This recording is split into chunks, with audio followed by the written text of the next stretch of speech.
body gets sheared, and the point of balance is the arms get weighted much more back here. So what happens as a consequence of that, they have to use the right arm, right hand to excessively through the golf ball, put this lead into extension. Hi everyone, Alistair Davies here. Welcome back to my YouTube channel. Thank you for tuning in today. Today's lesson is really all about how we can improve your contact. I'm really looking at the kind of movement of when you slide. So when you slide too much in the downswing, it makes it very difficult to match up the low point, what your hands are doing through impact. So the consequences are quite a bit. The control of the club head and control of the strike point. So we're really looking at those two things today. So if you are a first-time viewer or a new viewer, please consider subscribing or follow me. I post videos every week and they're all designed really to lower your scores and help your golf. Keep watching to learn all about this slide move.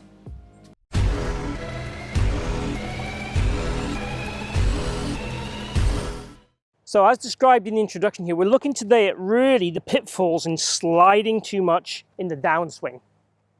Really looking at the timing issues with this. So what I tend to see with a lot of players that come to my lesson tee is when they slide too much, the basically trail arm and butt of the club don't get near enough the golf ball. What happens is the body gets shear, so as a point of balance is the arms get unweighted much more back here. So what happens as a consequence of that, they have to use the right arm, right hand to excessively through the golf ball, putting this lead wrist into extension, adding off to the club and closing that club head down, fishing for the ball if you like and flapping at the ball rather than trying to turn onto the golf ball with that lead wrist being much flatter, much more flexed. Create the shaft lean we're looking for and that ball turf contact. The other thing it tends to cause is obviously as we're sliding and fishing, the hand path tends to go out way to right field and we get a lot of separation with our arms and body and lose that connection. Not good for our wrists, golfer's elbow, tennis elbow, those kinds of things, because it puts the kind of ligaments under a lot of stress. What ideally we'd like to see them do is have some element of lateral move, but have a lot of rotation. So if you look at this yellow stick I've got here, if I take my stance, I've got the yellow stick probably about one golf ball. I've got my foot slightly flared, but that yellow stick is one golf ball away from my left foot, or lead foot. So I'm saying to you, that's the maximum I'd want you to slide. Ideally, I wouldn't want you to hit that when we're doing these shots, but that would be the maximum amount I'd let you slide. So the idea would be that we'd feel the lead leg work backwards, more towards my golf bag here. We feel a little bit of air in this left toe or lead toe. We feel that the knees are working a little bit more together, but the lead leg is pretty solid.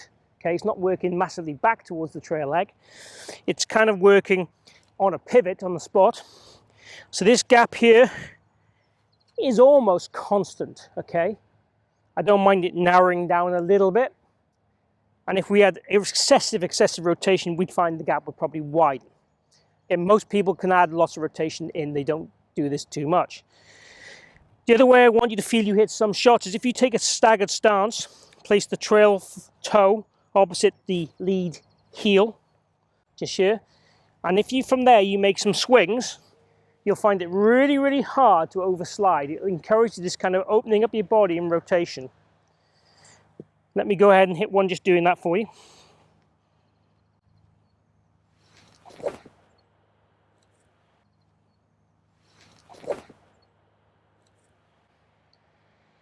And you'll see there just a nice clipped away shot, lots of rotation, nowhere near hitting this stick.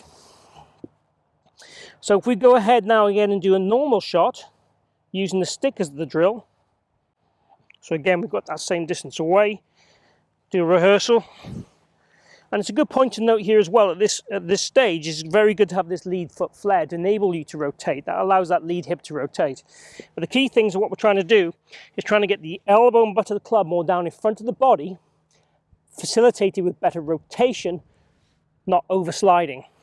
When we slide, we tend to get this shape and then this shape as the body then stalls out.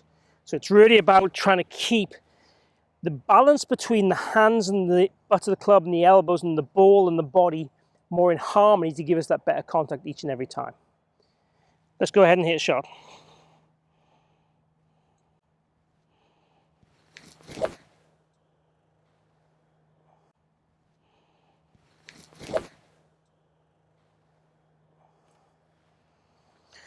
So far I moved quite well there through the ball. Just trying to hit this kind of 3/4 power. I'm not trying to hit these too hard, just trying to show you the right moves. So there we have it. You know, the key issues with sliding, over sliding, how it throws the balance of the arms, the elbows, the wrists out of whack. So in order to get that elusive ball and turf strike and control that clubhead through the ball, if we can marry our rotation, our slide to be the right amount of shift the pressure indeed to the lead foot, because we need to do that, but doing it in the right way so we don't lose anything with our arms and go fishing for the ball, then there's a huge benefit to your ball striking and control of the club face through the ball. So have a go with these 2 drills. Let me know down below how you get on. Post any questions or any feedback as well. If you have enjoyed the video, please click like, please share the video. Much appreciated if you could do that for me. Also, if you haven't already, please follow me or subscribe. Just hit my logo down this bottom corner. Lastly, thank you for joining me today and hope to see you again here soon.